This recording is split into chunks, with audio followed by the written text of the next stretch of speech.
Well, hello friends and followers.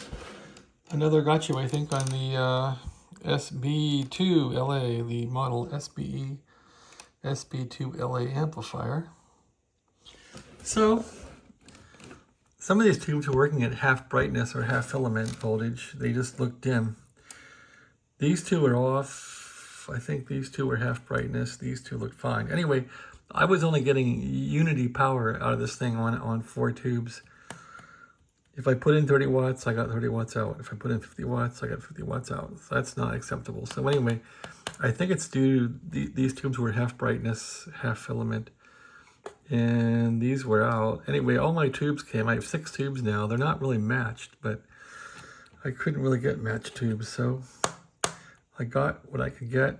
I overpaid for the damn tubes, that's for sure.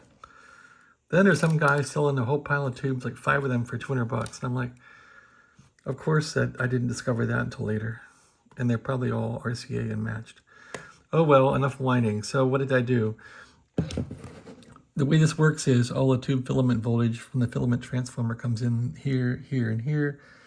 And then some pin, I think 3, and then 4, or 4 and 3, and then they have a pin going down here. And these tubes are in series, and then they ground it. They ground it right here. So I don't think that ground was working very well, so I just scraped off some of the frame there. And I tried to ground the sockets really well. The problem is the tubes are pretty high current.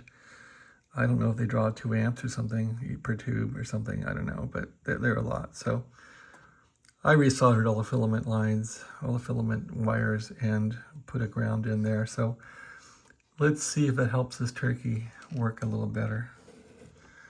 So far, I put a lot of work in this thing, and I haven't gotten much out of it. But keep going. So I did clean up this relay. It was really filthy.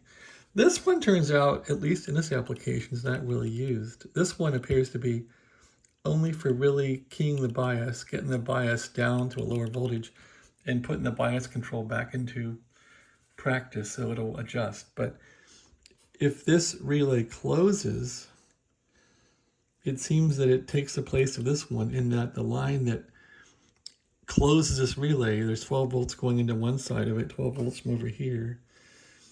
There's the diode for the 12 volts, a couple capacitors. Anyway, that goes into here and closes it. And it also closes down the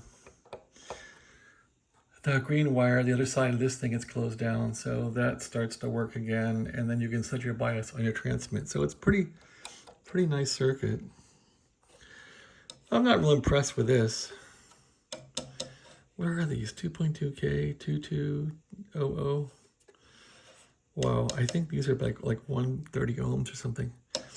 My brother's gift radio here didn't like this amplifier. When I connected it, the radio wouldn't transmit into it, which he had the same problem with an amplifier back when he had a different amplifier at his house. I think that was a Paragon amplifier or something, or no. Hercules. He had an old Hercules there. He has a Hercules 2 now, and the radio likes that. Anyway, I think this thing's ready to go again. I'm going to flip it over and try it. I need to put a 3 amp fuse in here. I got like a 10 amp in there right now.